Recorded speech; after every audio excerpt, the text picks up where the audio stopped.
Good afternoon, everyone. Thank you so much for joining us at the Middleton Chambers On Track session. We are super excited to have you joining us, as well as our speaker, Joey Donovan Guido, today. He is here with Cuppa. See, I knew I was going to do it wrong. Cuppa CEO Web Design. So thank you guys for making the time for professional development. We appreciate you carving out some time in your day. I also want to do a big shout out to our sponsors today. Thank you to TDS and Upper Iowa University. We appreciate their support as we help bring these programs to you guys as part of your membership. So for some of us, we've started back in person, and for some, we're still virtual. But a good reminder is we would ask you guys to keep yourself on mute. So you want that red slash through your microphone down at the bottom. Although we'd love to see your bright, shining faces to know that you're out there. That always helps with engagement as well. So if you can turn your camera on, please do. We're going to be monitoring chat throughout. So if there's something you want to share, you want to ask, you want to be your aha moments, I always call them, please feel free to drop those in. I'll be watching that and helping Joey answer those throughout the presentation. So with that, I would like to introduce Joey Donovan Guido. He's the owner of Cuppa CEO Web Design and the author of a book, A Holistic Guide to Online Marketing. In addition to running his web design firm, he offers consulting services and engaging presentations based on the principles found in his book. He's also hosts a podcast called Getting Under the Surface. So Joey, I'd love to turn this over to you. Yeah, thank you very much. And thanks everybody for coming today. We've been doing this for a few years now, and it still feels familiar. And also I'm missing being there in person with everyone. So yeah, I'm looking forward today to talking about better marketing communication. And I'm going to start off like I often do with some questions. And these are going to be questions that you can use whether you're writing a blog post, social media post, web page. This goes like if you're doing catalogs, white papers, pretty much any content you're writing, you can use these questions.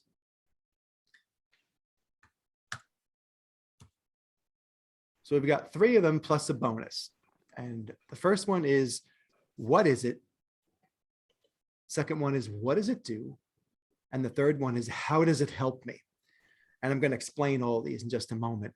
The bonus question is something that's more about kind of understanding who your audience is or who's going to care about what you have to show them. All right. So the first question, what is it? I like to use a pretty simple example to start, and that's a toothbrush. Let's say you're a toothbrush company, right? So, in your headline on your product page, you tell someone it's the toothbrush, and most people know what it is and what it does, right? So sometimes these questions get coupled. One answer answers more than one. So we know it's a toothbrush. We know it brushes our teeth, right? Now, how does it help me? This is where it could get a little bit tricky because yes, we know it brushes our teeth, it removes plaque and things like that. But we want to start to think about what are the special benefits or what's the added value of this particular toothbrush? Does it have a tongue brusher on the back? Are the bristles extra soft for sensitive gums or to get in between teeth and things like that? So we start to define our benefits a little bit more to explain how it helps me. Okay. And who this appeals to is pretty much anybody who's old enough to brush their teeth. So we have a very broad audience with this example. And let's take a little bit more complex example now. We actually have a company here in Wisconsin, in Madison, called Wyden. Some of you may know them. They're an international company, and what they do is they sell software as a service. They sell something called digital asset management, which essentially, if you're not familiar with the term, it's basically like Dropbox on steroids. All right. So in this case, I'm going to answer those same questions. What is it? It's digital asset management. And some people, all of a sudden, this big question mark comes up, right? Because it's not like a toothbrush. We don't know what this is. So what is it? Digital asset management. What does it do? Well, it helps an organization who handles thousands or sometimes hundreds of thousands of assets like video, photography, white papers, logos, and so on. It helps them organize all of their assets so they're easily accessible and easy to find. How does it help me? Well, all of a sudden now, instead of it taking literally hours to find a logo or a video that's in who knows where on somebody's local hard drive or in Dropbox or in OneDrive. Now, the digital asset management systems allows you to find that within minutes. So how it helps you literally shave many, many hours of time off your work week, finding assets so you can do something else.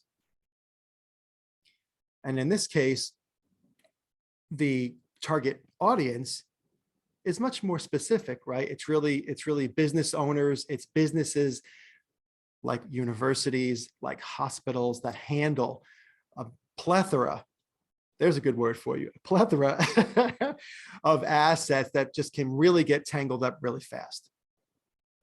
All right, so I want to kind of show you these 3 questions in action. First, I'm going to show you a website example, and then a social media example, and then a blog example. And then, guys, what we're going to do, as promised, is we're going to dig deeper into how to write a blog and basically make it easy so you can engage with more people, okay? So this is one of the web pages on cuppaseo.com. This is my SEO page, all right? So you would have gotten there by clicking on SEO in the navigation. So the first thing I want to do is look at how we answered these questions. What I like to do is front load the answer to the what is it do, how does it help me, into the first paragraph, maybe first 2 or 3 paragraphs. So we've got here our headline, get found on Google, right? Keeping in mind that someone already clicked on SEO to get here, but what is it? It's SEO and it helps you get found on Google. So that's what it does. But how does it help me? Somebody who gets here who doesn't understand what SEO is needs to know. And what it does, it helps increase relevant traffic to your website. And then it tells you even how it does it by improving the ranking in your search results. So really quickly, we've answered, what is it? What does it do? How does it help me?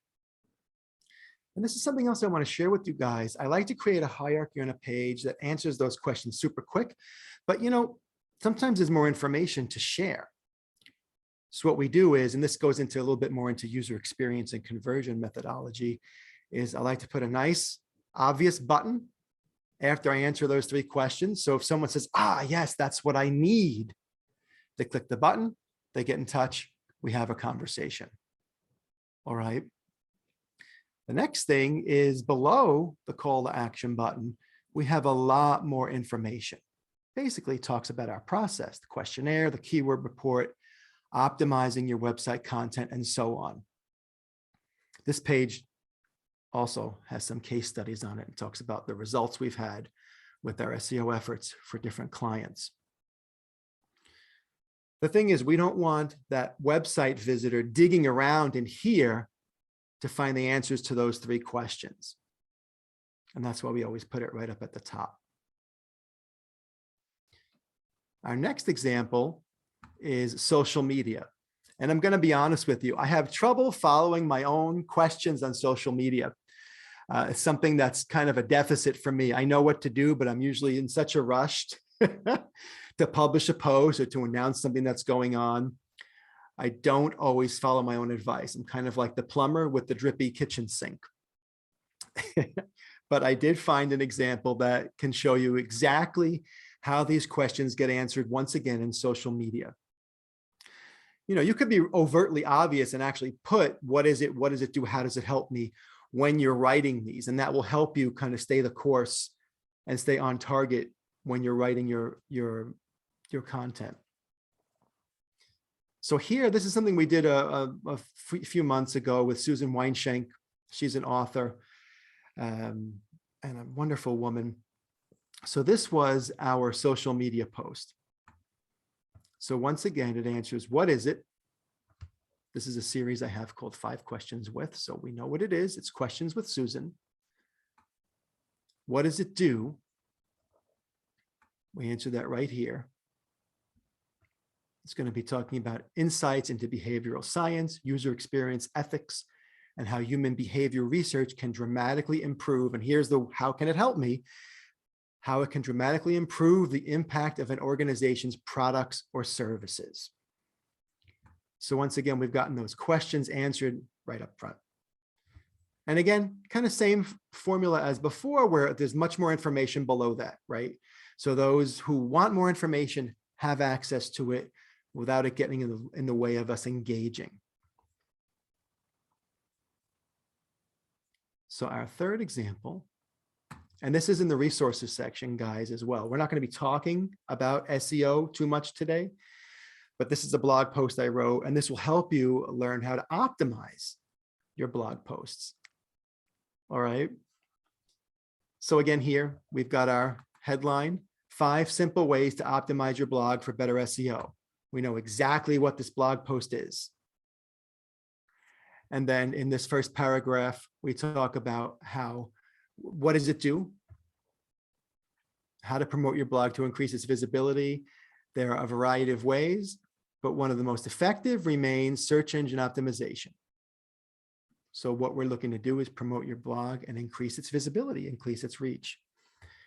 And then we talk in detail about how to do that with your title tags, meta descriptions, headlines, photos, and text links.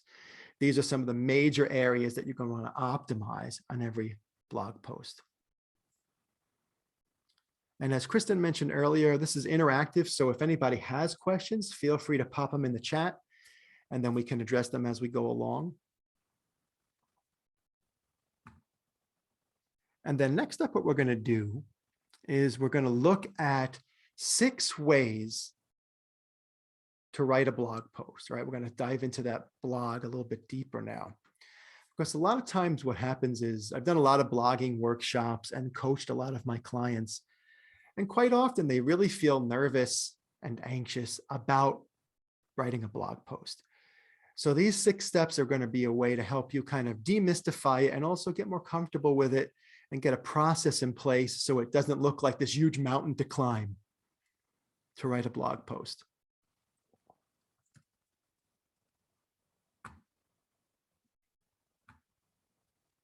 So before we do that, I'm going to propose one more question to you guys, and that what is the purpose of a blog? Many, many years ago, I worked for a company and I was doing some consulting work. And when I walked through the door, I saw they were doing 2 blog posts a day. I was like, wow, they really got their act together. And then I read the blog posts, and they were totally self-serving, what's called thin content, where it really wasn't answering any questions. It wasn't providing any value. It was really just trying to drive business. So the answer to the question, what is the purpose of a blog? First and foremost, it's to build relationships with your readers, with your clients, with your customers. If you've got a fitness blog or a food blog, the people who are coming to you and who want to learn about those subjects.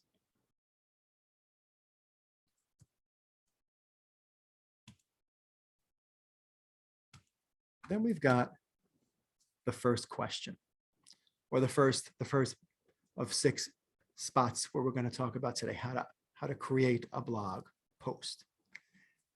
So the first one is the art of writing awesome blog titles. And this can be kind of intimidating. So I like to just share with people to be clear, compelling, and concise. Just like that one about the blog post, right? We knew we were getting 5 tips on how to optimize a blog with SEO. Keep it clear, keep it compelling, keep it concise. There is a 4th C here, and that is creative. But this sometimes can cause, again, anxiety. So if you're creative, go for it. If you feel like, hey, I'm not comfortable trying to write a creative headline, then don't worry about it. Just make sure people know what they're getting when they see the headline, what they can expect.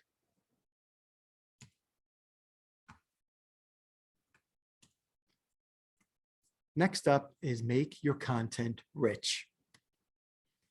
And this always sounds kind of funny, right? Because we don't want to give money to our content. We want to make it rich and relevant and full of either solutions to problems or maybe to address a problem that your reader might not even know they have. Like Google My Business is a great example. A lot of times when clients sign on, I ask them, hey, do you have a Google My Business listing? And they go, huh? They don't even know what it is. And if they know what it is, they've never really touched it. And you Google My Business listing is something that for a local business or a regionalized business is super important to getting clients and having good visibility. So for instance, Google My Business, that's a great thing to write a blog post about and give good information about how to do it, right? Because if someone's not a client of mine, we still want to make it so they know what to do if they want to do it themselves.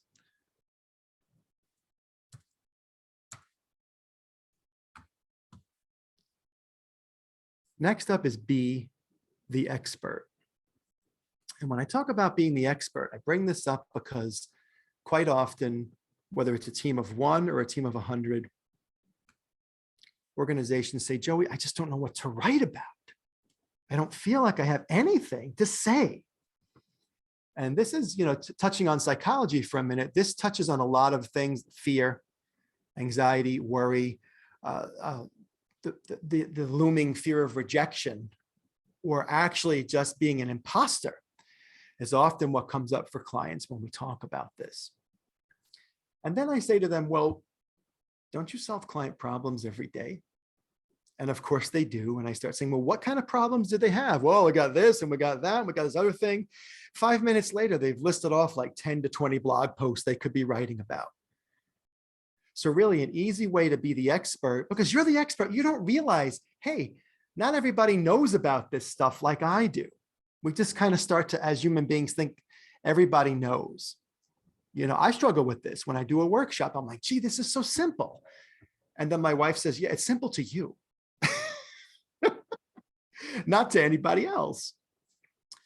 So looking at being the expert, the easiest way to do it is looking at what problems and pain points am I solving for my clients?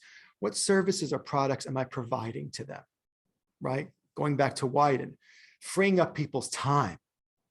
I mean, just that.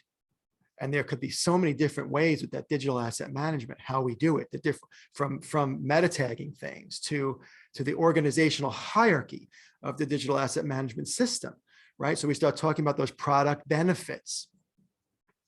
And as an expert, we can talk to them really high level, or maybe more importantly, talk to them in digestible ways. So someone who doesn't really get what SEO is or what conversion is, they can get the idea, right?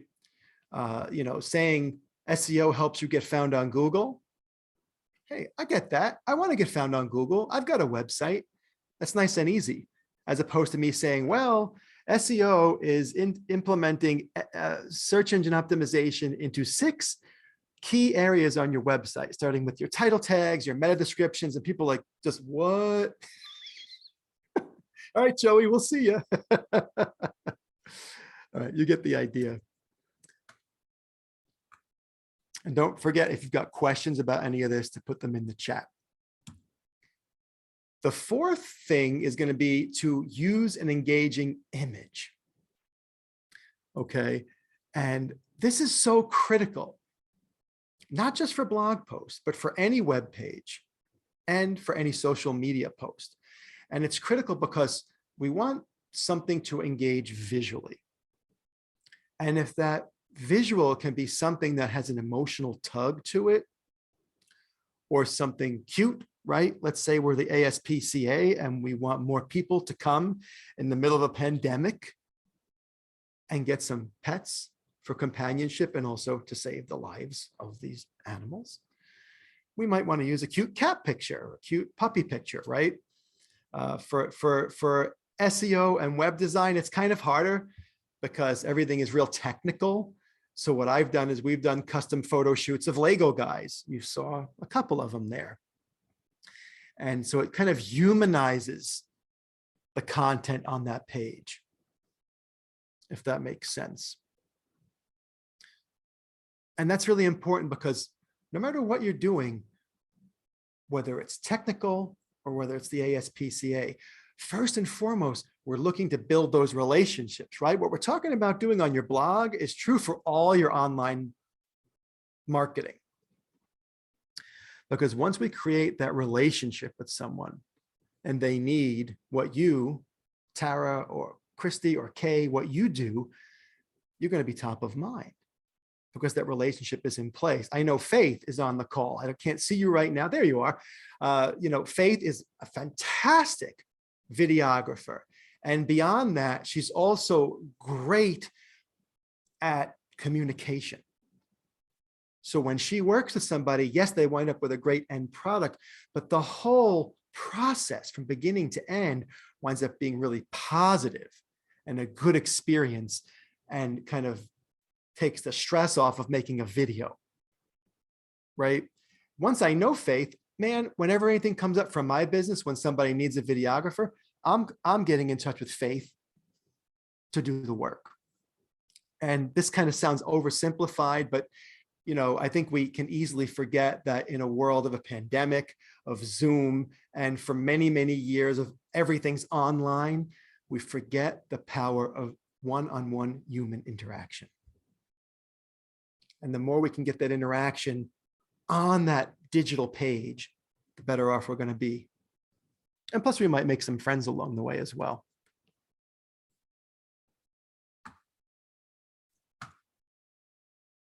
So it looks like we might have 2 questions, Kristen. I think we've just got a couple comments, it looks Oh, like. okay. So. Okay. But yes, please feel free, you guys, as we're going along to type any questions. Joy, you may get to this, but how long should, there we go. How long should a blog post be? Perfect timing. Great segue. Yeah. How did you know? All right. So how long should a blog post be? This is a constant question that I receive. And the answer, unfortunately, is it depends. It's going to depend on a lot of factors. One being, as a writer, how you like to write, as an organization, or as in whatever industry you're in, what people are expecting the length of a blog post to be.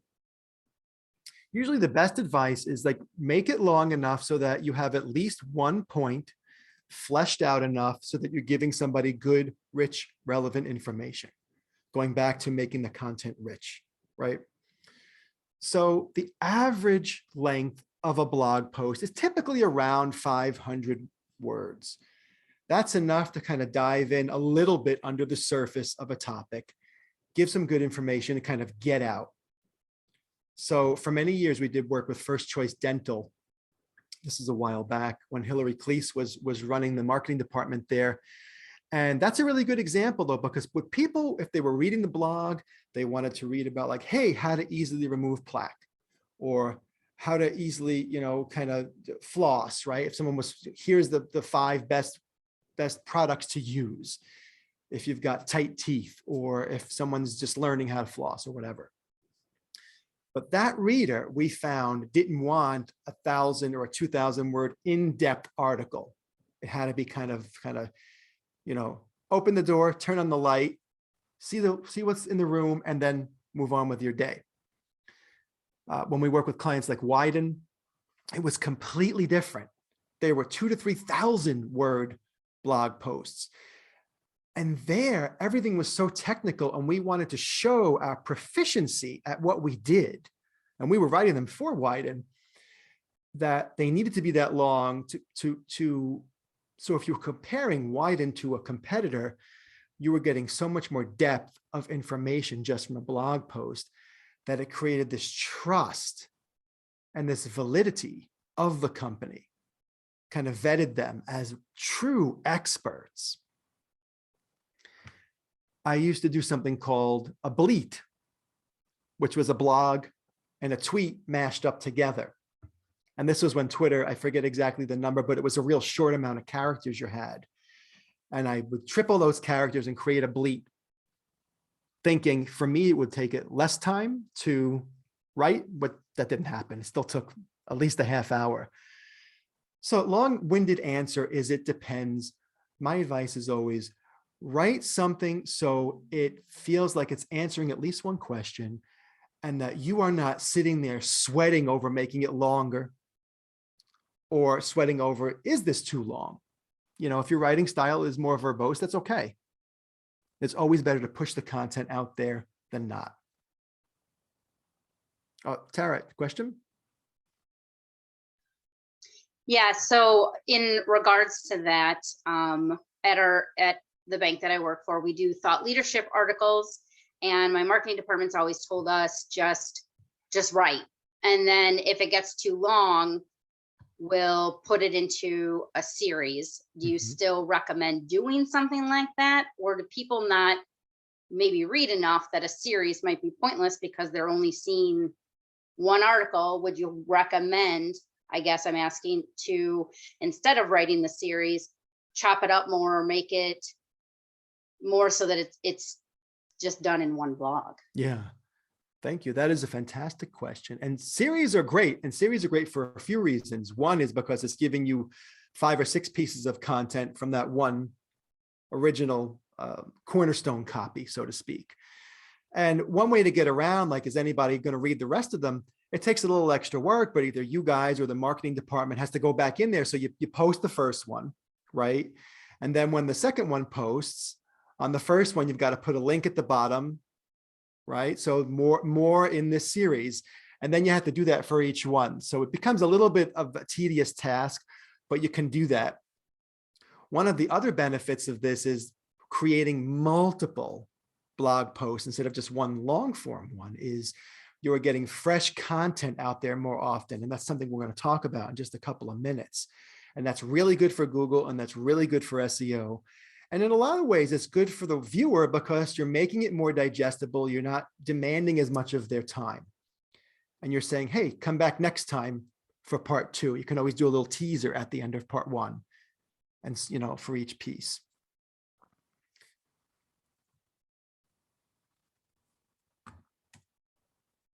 So that kind of answers that question, keep it short or not. You will learn as you're writing your blog post what works for you, what your style is. And I've written a whole book based on blog posts. I've got a 400-page book, which started off, I was like, oh my gosh, how do I do this? This is kind of tangential, but maybe not for some of you. How do you write a book? Start blogging first. It makes it very digestible to put one thought out at a time. And then you start to accrue different bits of your book, different chapters, and so on. So the 6th and final point is to create a monthly blog campaign. And this is one of the most important things you can do as a blogger. And the reason is, if you try and wait until you have an hour to write a blog post, it may never happen. And if it does, you go and sit there and you stare at a blank screen with the cursor blinking, right? Creating this process or this blog campaign demystifies everything, and it makes it so much more easy to do. So here's what I suggest you do. And it's going to be a very similar process for actually writing your blog posts. You got to carve out time on your calendar, just like if you were going to meet with a client or a customer or a doctor's appointment.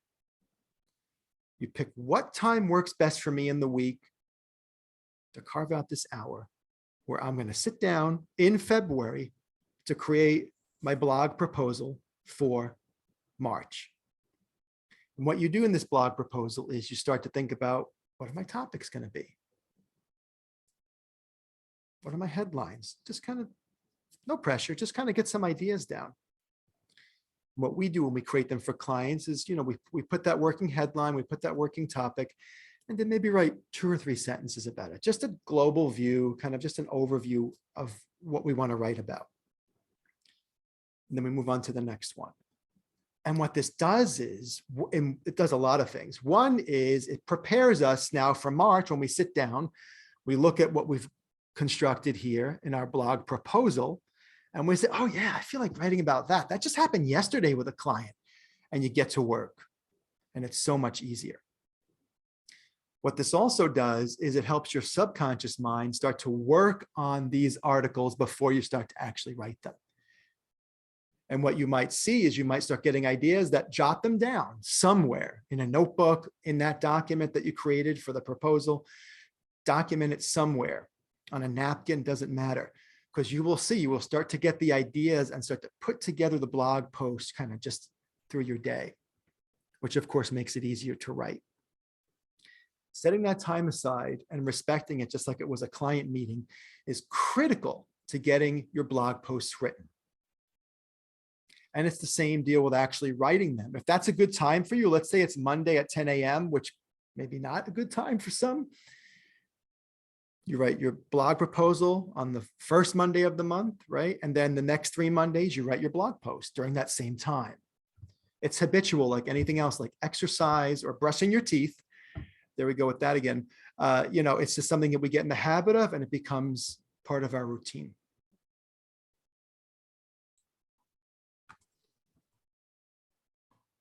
So it looks like, sorry, Kristen, I'm going to step on your toes a little. I see we've got a few questions here.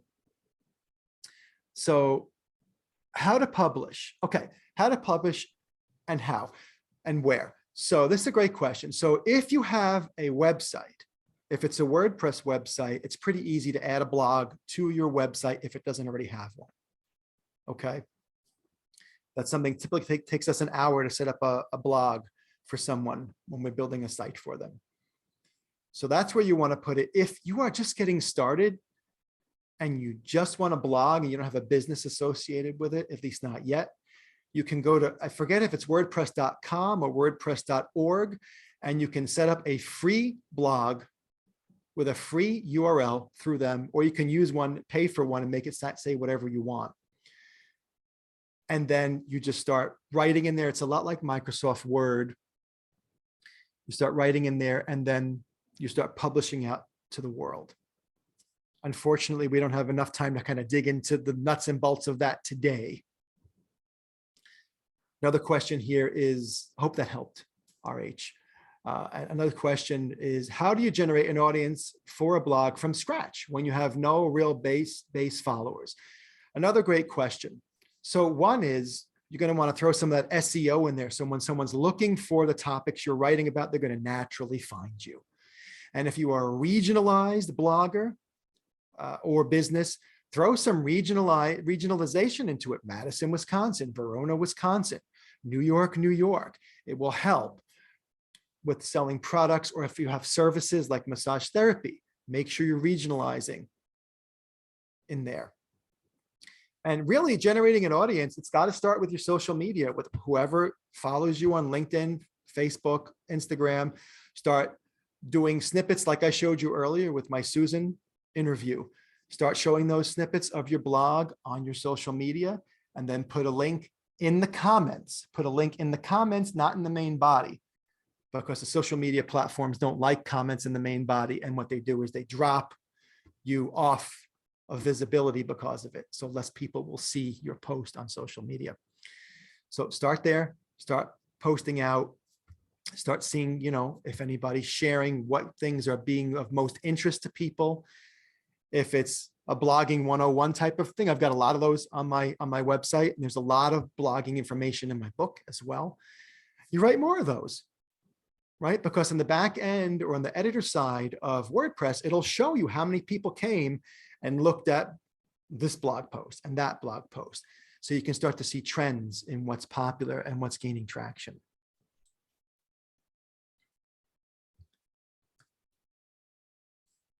I just got a couple more things to share with you guys, and then we can open up, if we've got any time left, to do some questions. Blog post frequency. This is another question that I get constantly. How often should I blog? So the answer to this question, this is pretty straightforward, and I've tested this multiple times and it works.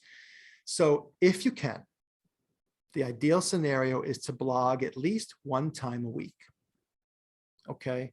Doesn't matter if sometimes it's Mondays, sometimes it's Wednesdays. Don't get too hung up on the exact day. Totally fine to blog, to publish it on the same day, but you don't have to. Because what's happening is Google's crawling your website anywhere from every week, every 10 days. If you're a really big site, it might crawl it more. And Google wants to see what I call fresh content. All right. So once a week is really good, and you can get some really good results for your blog and also for your website, right? If it's a WordPress website with a blog in it, it can really help you get a lot of SEO value and help you increase your visibility. And all of a sudden, more people are showing up on your website because of the blog and because of your actual selling pages or product pages, okay, or services pages, because there's something called website authority, and it goes from 0 to 100, just like when we took a test in school. When you're blogging, Google says, fresh content. I like that. And they kind of give you a couple extra points, right? A couple extra points over and over and over. Now, if you're someone like me, you've got somewhere around 200 blog posts, and this ups the website authority of your entire site, making it easier for you to rank better for some of your other keywords or some of your other pages. Joey, kind of along those lines, I'm going to use Tara as our example. So within her organization, several different people write blog posts.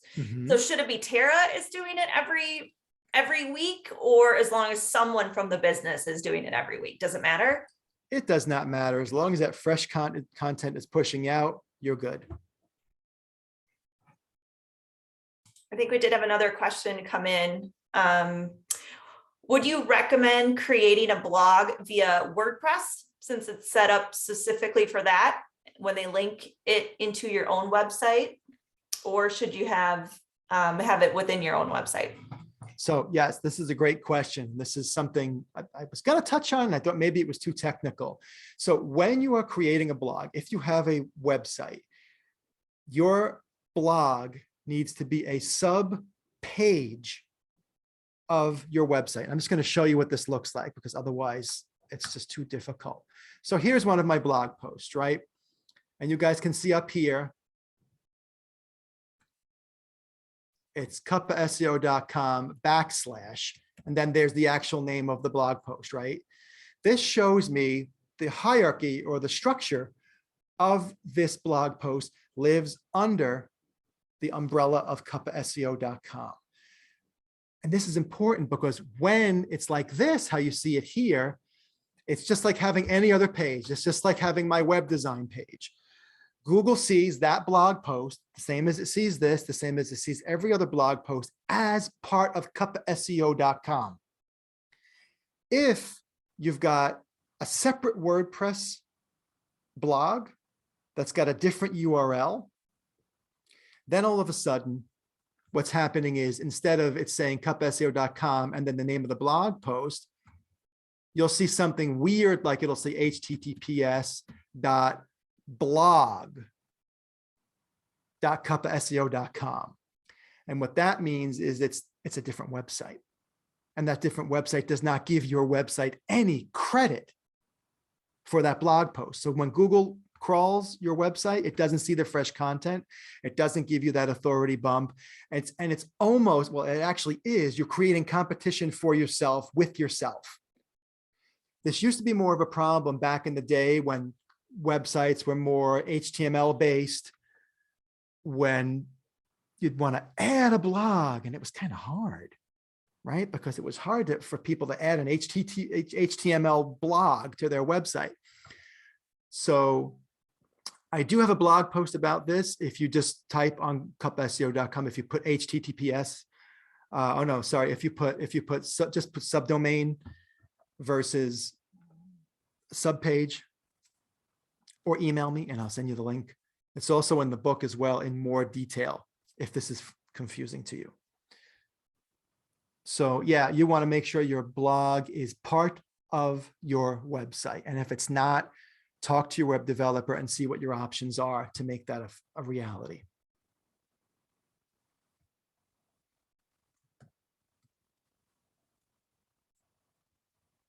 Oops, sorry guys, went to the wrong screen. This doesn't happen when we're in person. Okay, here we go. So other than blog post frequency, we talked about the freshness factor a little bit. I just want to reiterate here that the freshness of your website and your blog plays a direct role in the robustness and strength of your SEO. Even if you know nothing about SEO, even if you're not optimizing anything on your website or your blog, the fact that you're creating fresh content on a weekly basis is going to give you an edge over your competition. And another side note, twice a week is better than once a week. 3 times a week is an extreme sweet spot. But it's very difficult to blog 3 times a week. I've got a team of 10 and we're too busy to blog 3 times a week.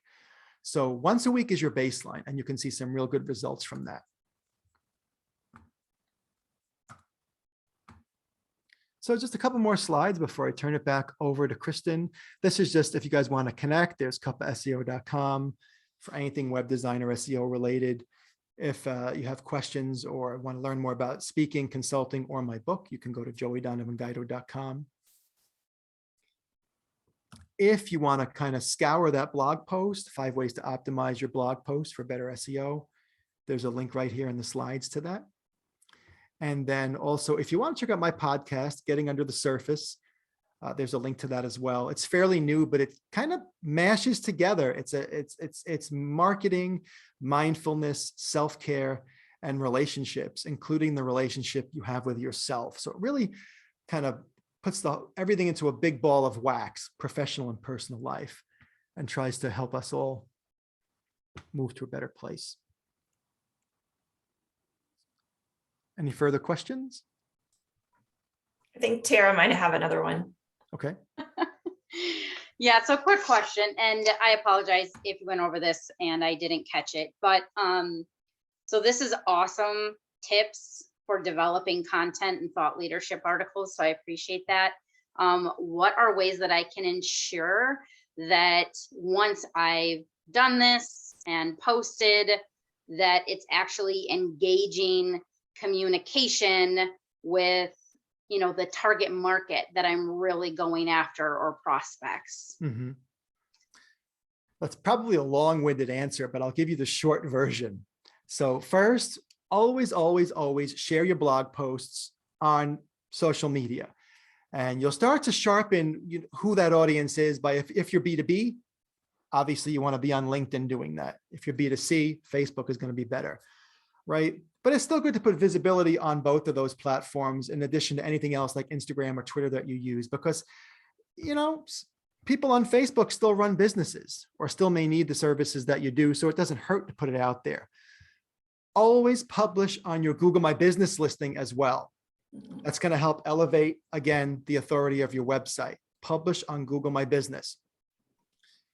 And then beyond that, what you can do if you have a good mailing list is maybe, like, you know, once a month, once every other month, pull together the most popular blog post and send it off in an email blast. Or you can pick and choose who you send it to. Other than that, you're starting to get into kind of page sharing, where you might share something on LinkedIn for a particular topic that pushes people back to your website, to your blog. And then you can do a boosted post there and really target, okay, here's the 100 different organizations I want to see this. That can get pricey though, but that is something else that is very effective if you've got the budget to do it.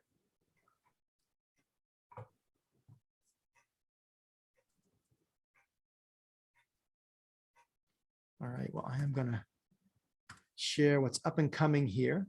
Thank you, Joey. I appreciate you sharing this with us. I think it was fantastic. And who can't use those 3 questions, even if they're not ready to blog, or even just in their social media posts or website content, all of that is very helpful. So I'm going to kind of close this out here, guys, if you need to get going. Otherwise, we're going to stay in and have an opportunity to ask a couple more individual questions. So please stick around. Like I said, shout out to Joey. Thank you again for taking time to be with our group. Thank you to all of you who attended today. The upcoming chamber events are listed here. So if you're looking for networking opportunities to the chamber, please join us on Tuesday for Networking Blitz. We've got a great commercial real estate market outlook for next week, Wednesday, we're going to do, and a leadership influence session on the 24th. So hopefully you guys can join us for that. And again, a shout out to our sponsors. Thank you to TDS. Thank you to Upper Iowa University. We appreciate all of our members, and thank you guys for being here.